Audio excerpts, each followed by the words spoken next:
Bonjour à tous, dernier point de Demain nous appartient.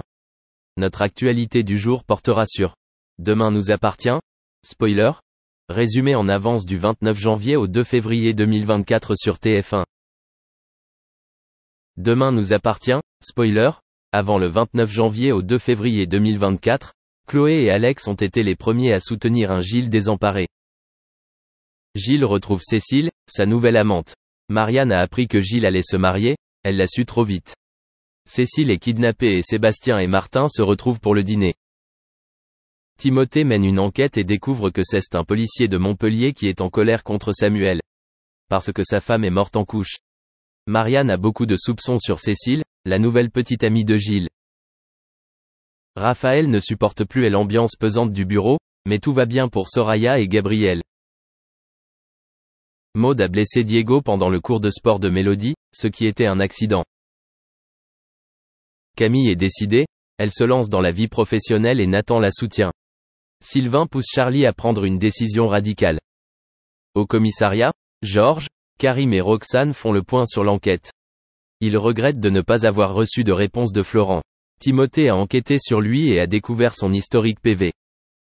Ainsi, il découvre que Florent avait édité son témoignage et supprimé volontairement le témoignage d'un passant qui avait enregistré le numéro d'immatriculation de la voiture que Samuel louait. Dans un autre détail, Florent a interrogé Micha, le graffeur que Georges et Karim soupçonnaient initialement d'avoir agressé Victoire sans en informer ses collègues de cette. Forte de toutes ces découvertes, l'hypothèse de Timothée est la suivante, Florent est le poursuivant de Samuel. Reste à découvrir ses motivations. En consultant une liste de décès survenus à l'hôpital Saint-Clair en 2022, Roxane a découvert que l'épouse de Florent y est décédée lors de l'accouchement.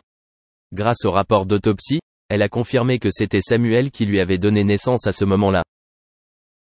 Merci d'avoir regardé et à la prochaine vidéo. N'oubliez pas de vous abonner à notre chaîne.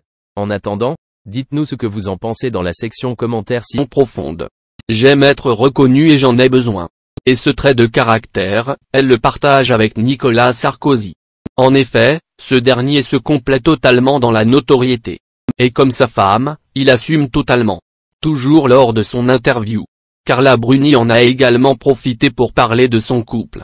Nicolas Sarkozy et elle ont un point commun, être connus, ça ne me gêne pas du tout, au contraire, j'adore ça. C'est un trait commun que je partage avec mon mari. Nous sommes des mendiants de reconnaissance. J'ai l'impression que lui et moi avons le même narcissisme. Depuis plusieurs mois, Laetitia Hallyday, la veuve de l'idole des jeunes vit une beau histoire d'amour avec l'acteur et réalisateur français Jalil Lesper. En effet, de plus en plus d'informations relayées par la presse People font état d'un triste départ entre la belle blonde de 45 ans et les enfants de l'acteur. Depuis qu'on a fait connaissance avec la belle Laetitia Hallyday, on a l'impression qu'elle a des soucis pour communiquer avec les autres.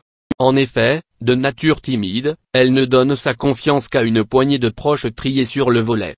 D'ailleurs, du vivant du taulier, elle avait pris soin de faire le vide autour de lui. Quitte à blesser ses meilleurs amis ainsi que deux premiers, David et Laura. 3 ans après, elle refait sa vie auprès d'un homme qui a, lui aussi, des enfants. Que se passe-t-il avec ceux de Jalil Lesper? Est-ce que le même scénario se reproduit? Ce n'est pas possible, pas encore. Sans plus attendre. Il y a quelques semaines, Laetitia Hallyday rendait un double hommage à Johnny. Tout d'abord, elle inaugure une statue dans le 12e arrondissement.